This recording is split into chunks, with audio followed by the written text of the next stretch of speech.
The morning sun cast long shadows across the valley floor as Marcus Thorne adjusted his position behind the outcropping of granite rocks. His weathered hands gripped the rifle with practiced ease, though today felt different from his usual hunting expeditions. There was something unsettling in the air, a tension that made the hair on his neck stand on end. The forest around him seemed to hold its breath, waiting for something he couldn't quite identify. Marcus had been tracking the creature for 3 days now. The local authorities had warned him about venturing into these mountains alone, speaking in hushed tones about livestock found torn apart and strange tracks that didn't match any known predator in the region. But Marcus Thorne was not a man easily deterred by rumors or cautionary tales. At 52, he had spent the better part of his life conquering his fears, pushing past the boundaries that once confined him to a life of mediocrity and self-doubt. The transformation hadn't been easy. 20 years ago, Marcus had been a different man, entirely weak-willed, prone to anxiety, constantly seeking validation from others. He had allowed his fears to dictate his choices, his insecurities to sabotage his relationships, and his self-doubt to crush his dreams before they could take flight. It was during the darkest period of his life, when he had lost his job, his marriage had crumbled, and he found himself alone in a small apartment with nothing but his failures for company, that he made a decision that would alter the trajectory of his existence. He would destroy the weak version of himself, systematically dismantling every cowardly impulse, every self-limiting belief, every excuse that had held him back.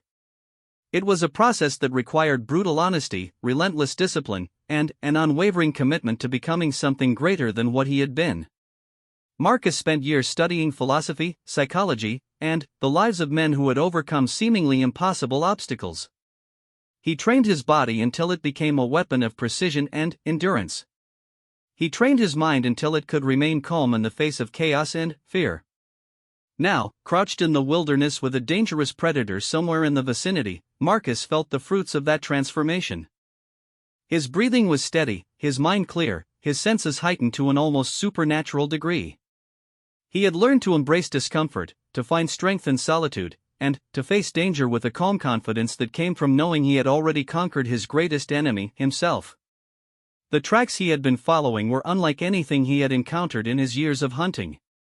They were large, almost feline in appearance, but with an unusual depth and spacing that suggested a creature of considerable size and power. The local wildlife seemed to have fled the area entirely, leaving behind an eerie silence that was broken only by the occasional whisper of wind through the pine trees. As Marcus studied the terrain ahead, he caught sight of movement in the dense undergrowth approximately 200 yards to his north.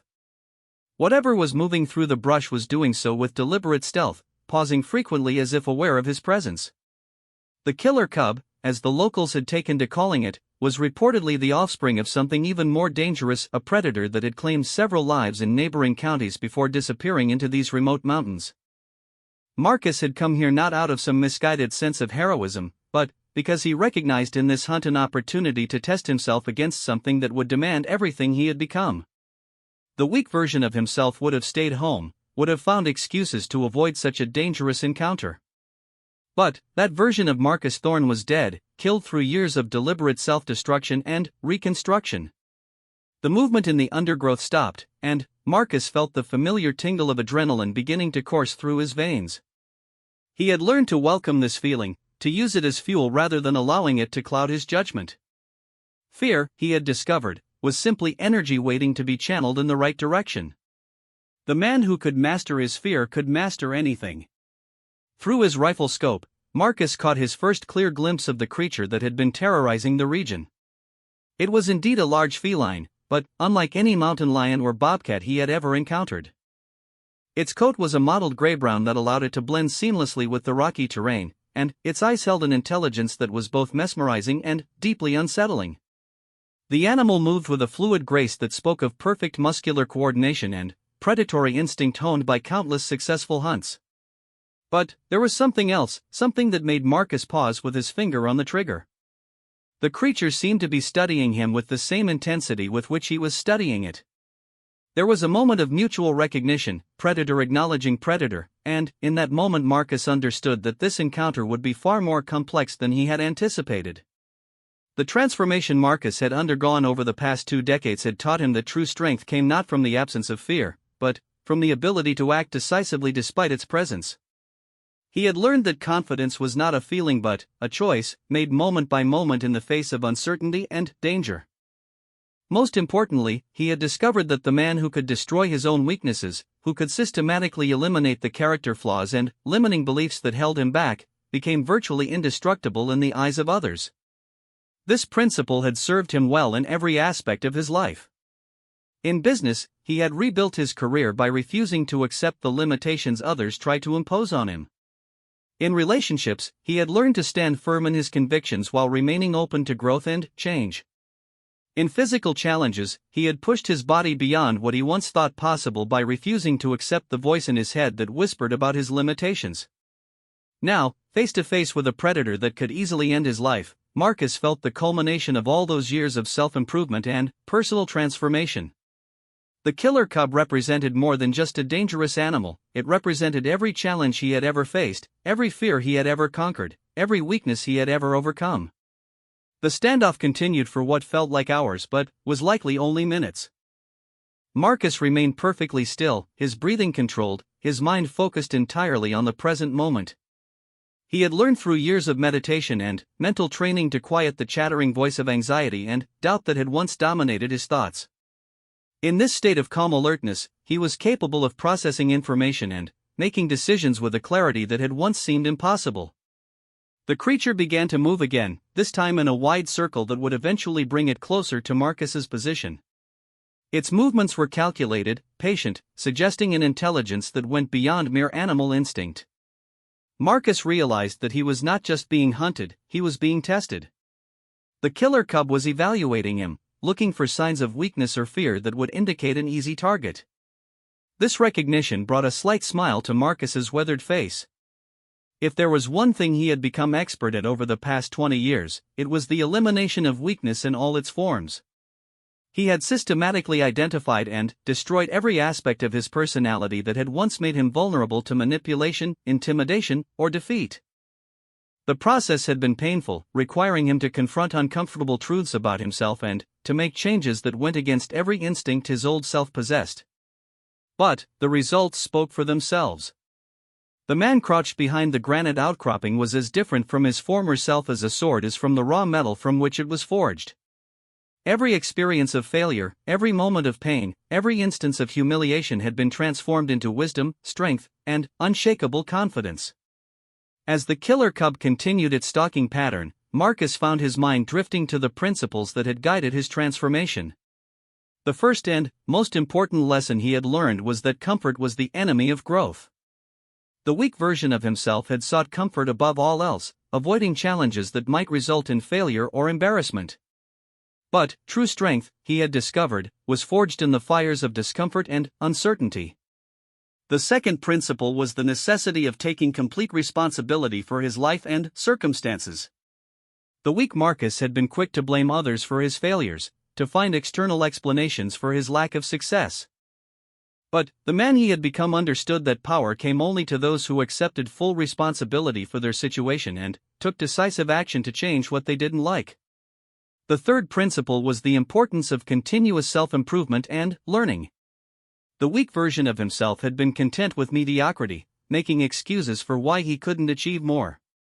But Marcus had learned that excellence was a habit, not a destination, and that the man who committed to constant growth and improvement would inevitably surpass those who settled for less.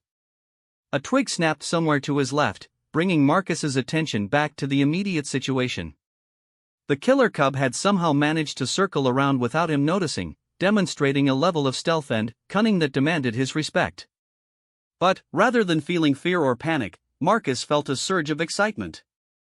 This was exactly the kind of challenge he had been seeking, a test that would demand everything he had learned about courage, strategy, and mental toughness. The weak version of himself would have been paralyzed by this development, overwhelmed by the realization that he was now being hunted by a superior predator. But Marcus Thorne had spent years preparing for moments exactly like this, situations where quick thinking and decisive action would determine the difference between victory and defeat. He slowly adjusted his position, moving with the careful precision of someone who understood that survival often depended on the smallest details. His years of self-discipline had taught him to control his body with the same authority he had learned to exercise over his mind. Every movement was deliberate, every breath calculated to minimize noise and maintain his advantage. The killer cub emerged from the undergrowth approximately 50 yards away, moving with a confidence that suggested it believed the advantage was now its own. The creature was magnificent in its deadly beauty, a perfect example of natural selection refined over thousands of years. But Marcus recognized in its approach the same kind of calculated aggression he had learned to employ in his own life, the willingness to take decisive action when the moment presented itself. This was the moment Marcus had been preparing for, not just during the 3 days of tracking, but during the 20 years of systematic self-improvement that had transformed him from a weak, fearful man into someone capable of facing any challenge. The killer cub represented the ultimate test of everything he had learned about courage, strategy, and mental toughness. As he raised his rifle and took aim, Marcus reflected on the journey that had brought him to this moment. The man who destroys his weak self, he had learned, creates something that cannot be destroyed by others. Not because he becomes invincible in a physical sense, but because he develops the kind of inner strength and confidence that makes him formidable in any situation. The weak version of himself had been vulnerable because he had never learned to trust his own judgment, to stand firm in his convictions, or to act decisively in the face of uncertainty. But, through years of deliberate practice and self-improvement, he had developed these qualities to a degree that made him virtually unshakable. The killer cub paused in its approach, as if sensing something different about this particular prey. In that moment of hesitation, Marcus saw a reflection of his own transformation. The creature recognized strength when it encountered it, just as people in his life had learned to recognize the changes in his character and demeanor. Part 2, the moment of truth. The standoff stretched into an eternity measured in heartbeats. Marcus could feel the weight of the rifle in his hands, the cool mountain air against his skin, and the intense focus of a predator that had finally met its match.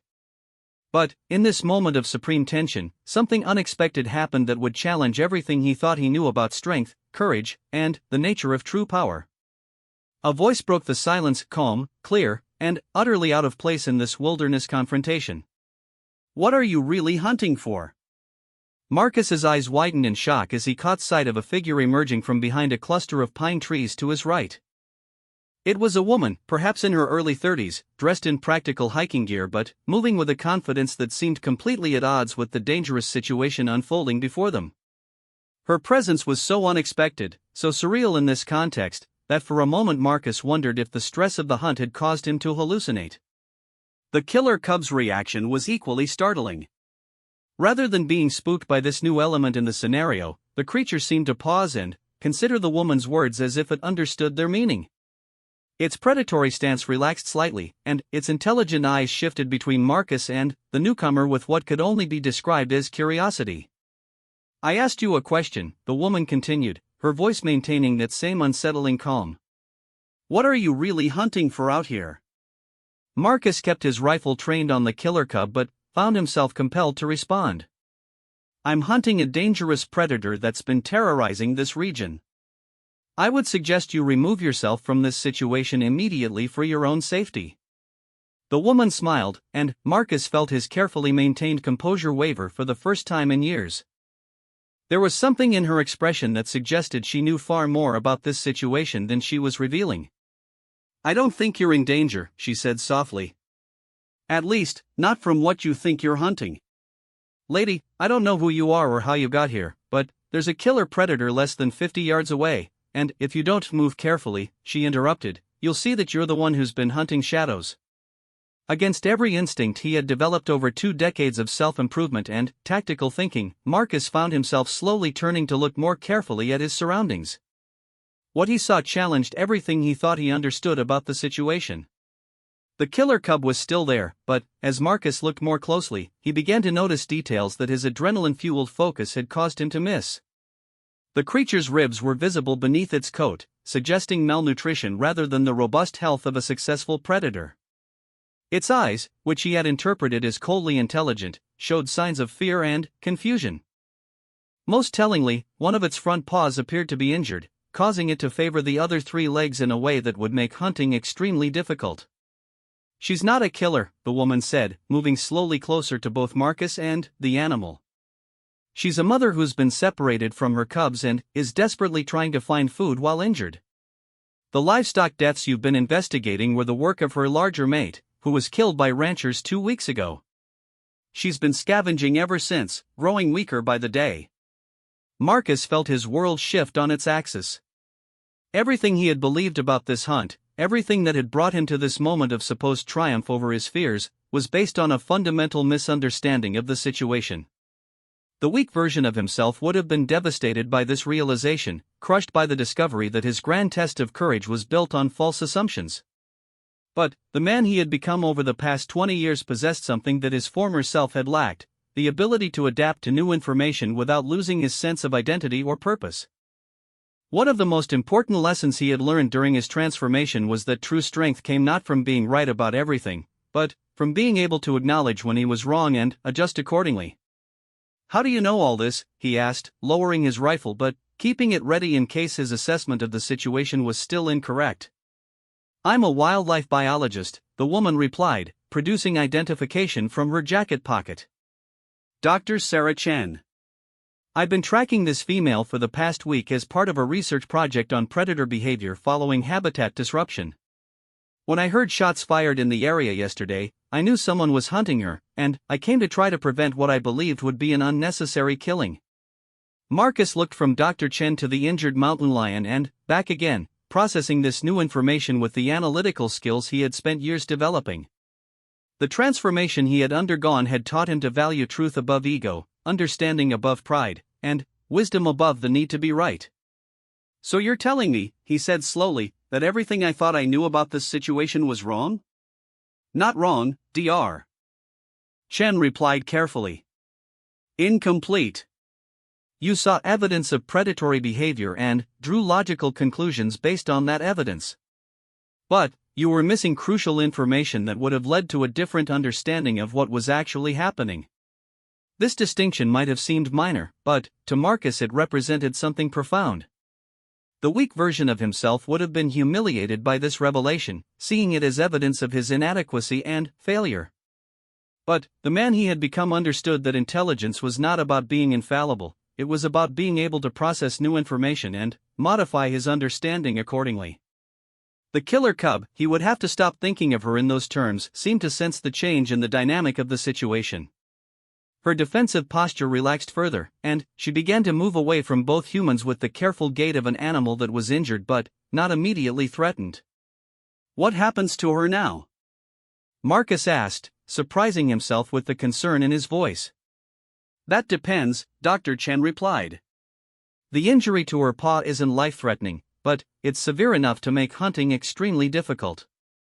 In her current condition, she's likely to starve unless she receives some form of intervention." Marcus found himself faced with a choice that would have been unthinkable to his former self. The weak version of him would have walked away from this situation, glad to have avoided a confrontation and eager to return to the safety and predictability of his normal life. But the man he had become over the past 20 years possessed something his former self had lacked: the courage to engage with complexity and uncertainty. "What kind of intervention?" he asked. Dr. Chen studied his face carefully before responding. "There's a wildlife rehabilitation center about 3 hours from here. If we could safely tranquilize her and transport her there, they could treat her injury and help her recover enough to be released back into a more suitable habitat.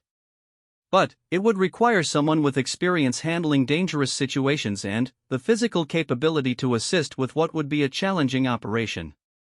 Marcus looked at the injured mountain lion, then back at Dr.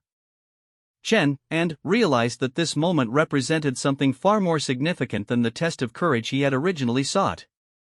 The man who destroys his weak self, he had learned, doesn't do so by seeking out artificial challenges or manufactured tests of bravery. True transformation comes from the willingness to engage with the real world in all its complexity and moral ambiguity. "I'll help," he said simply. Over the next several hours, Marcus found himself engaged in the most challenging and meaningful work of his life. Working with Dr. Chen, he helped coordinate the careful approach and tranquilization of the injured mountain lion. The process required patience, skill, and a level of trust between strangers that would have been impossible for his former self to achieve. The weak version of Marcus had always struggled with collaboration, too insecure to rely on others and too proud to admit when he needed help. But the man he had become understood that true strength often meant knowing when to work with others and how to contribute his unique skills to a larger purpose. As they carefully loaded the sedated animal into the transport vehicle Dr. Chen had called in, Marcus reflected on the profound irony of the situation. He had come to these mountains seeking a test of the courage and strength he had spent years developing. Instead, he had found something far more valuable, an opportunity to use those qualities in service of something beyond himself. The weak version of himself had been motivated primarily by fear of appearing weak, fear of being judged, fear of not measuring up to some external standard of masculinity or success. But, through years of deliberate self-improvement, he had learned that true courage meant acting according to your values even when it was difficult or when no one was watching. During the 3-hour drive to the Wildlife Rehabilitation Center, Marcus and Dr. Chen talked about predator behavior, conservation challenges, and the complex relationship between humans and wildlife in an increasingly developed world. Marcus found himself genuinely engaged with these topics, not because they related to his personal goals or self-improvement projects, but because they mattered in their own right. This, he realized, was another mark of his transformation. The weak version of himself had been narcissistically focused on his own development, seeing every situation primarily in terms of how it affected him personally. But the man he had become possessed the emotional maturity to care about things that had nothing to do with his own advancement or self-interest. When they arrived at the rehabilitation center, Marcus watched as experienced veterinarians examined and treated the mountain lion's injured paw. The procedures were complex and required expertise he didn't possess, but he found satisfaction in knowing that his decision to help had made this treatment possible. As the day wore on, Marcus began to understand that his encounter in the mountains had taught him something that 20 years of self-improvement hadn't fully conveyed. The man who destroys his weak self doesn't do so in order to become invulnerable or undefeatable. He does so in order to become useful, to develop the strength, courage, and wisdom necessary to contribute meaningfully to the world around him. Part 3, The True Nature of Strength. 3 months after the encounter in the mountains, Marcus Thorne found himself in an environment that would have terrified his former self, standing before a packed auditorium at the State University, delivering a lecture on wildlife conservation and the ethics of human intervention in natural ecosystems. The irony was not lost on him that his journey to hunt a killer cub had transformed him into an advocate for the very creature he had initially sought to destroy. Dr. Sarah Chen stood at the side of the stage, occasionally showing slides that illustrated the points Marcus was making about predator behavior and conservation challenges. Their partnership had evolved from that unexpected meeting in the wilderness into a collaborative relationship that combined his practical experience with her scientific expertise. The mountain lion we encountered that day, Marcus told the audience, taught me something that 20 years of deliberate self-improvement hadn't quite managed to convey. True strength isn't about becoming invulnerable to outside forces. It's about developing the wisdom to understand complex situations and the courage to act appropriately regardless of personal cost. In the audience, Marcus could see faces that reflected his own journey, people struggling with self-doubt, searching for meaning, trying to become something greater than what they currently were. He recognized in their expressions the same hunger for transformation that had driven him to reconstruct himself from the ground up 2 decades earlier. But now he understood something about that transformation that had taken years to fully appreciate. The process of destroying one's weak self wasn't an end in itself, it was preparation for something far more important. The man who eliminates his character flaws, conquers his fears, and develops unshakable confidence doesn't do so merely to become undefeatable. He does so to become capable of serving purposes greater than himself. The weak version of myself, Marcus continued, would have walked away from that situation in the mountains as soon as I realized I had misunderstood what was happening.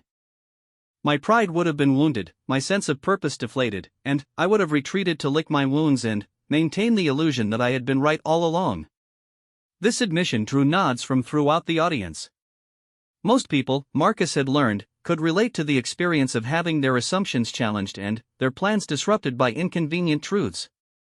But the man who has systematically destroyed his weak self develops something more valuable than pride or the need to be right.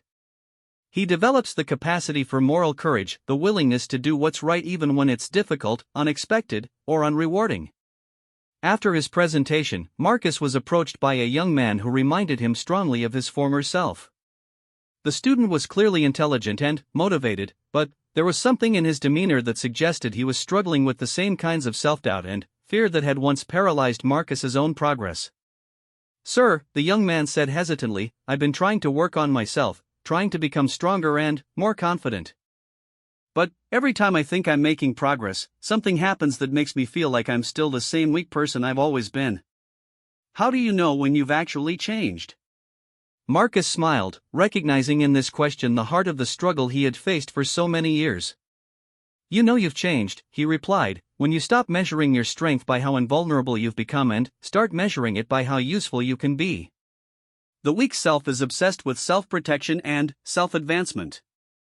The strong self is obsessed with contribution and service. This distinction represented the culmination of everything Marcus had learned about personal transformation. The weak version of himself had been motivated primarily by fear and insecurity, driving him to seek strength as a form of protection against the judgment and aggression of others. But true strength, he had discovered, was not defensive, it was generative. Over the months following his collaboration with Dr. Chen, Marcus had thrown himself into wildlife conservation work with the same intensity he had once applied to his personal development projects. He used the tracking and survival skills he had developed through years of hunting to assist in research projects. He applied the discipline and focus he had cultivated through mental training to the complex logistics of conservation efforts.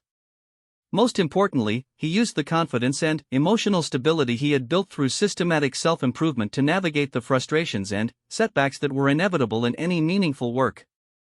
The weak version of himself would have been discouraged by bureaucratic obstacles, funding challenges, and the slow pace of institutional change.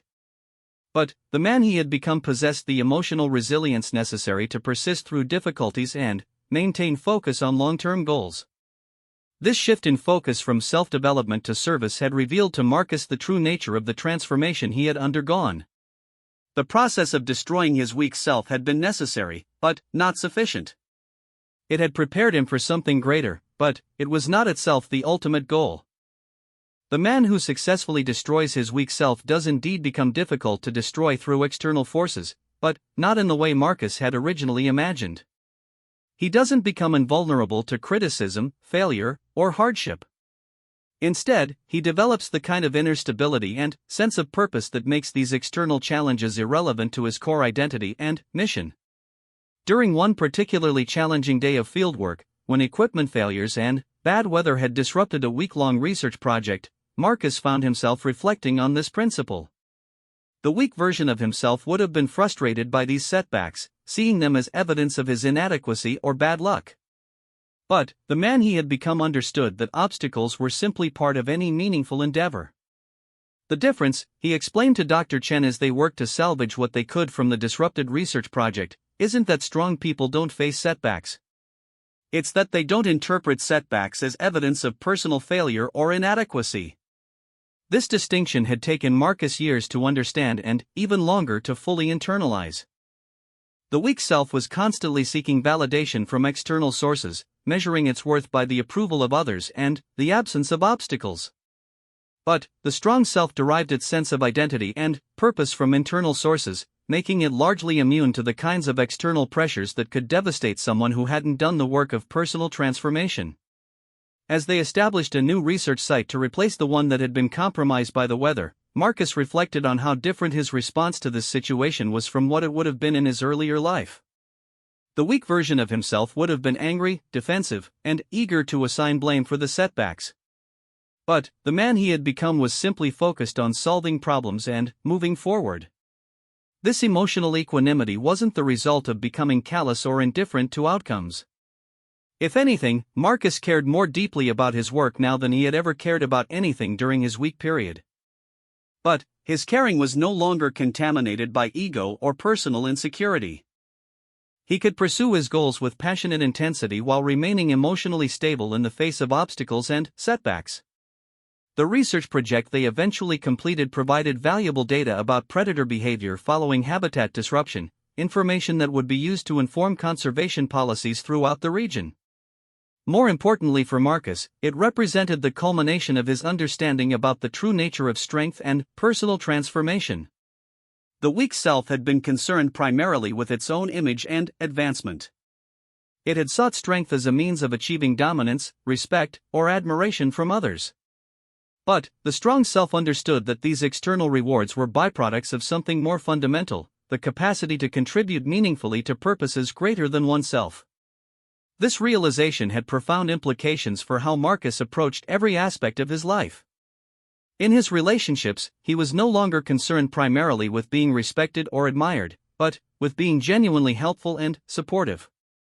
In his work, he was no longer driven by ambition for personal advancement, but by commitment to making a meaningful contribution to important causes. The paradox was that this shift in focus had actually made him more formidable than he had ever been when he was consciously trying to become undefeatable. People respected his expertise, valued his contributions, and sought his collaboration not because he projected an image of strength, but because he had developed genuine competence in service of worthy goals.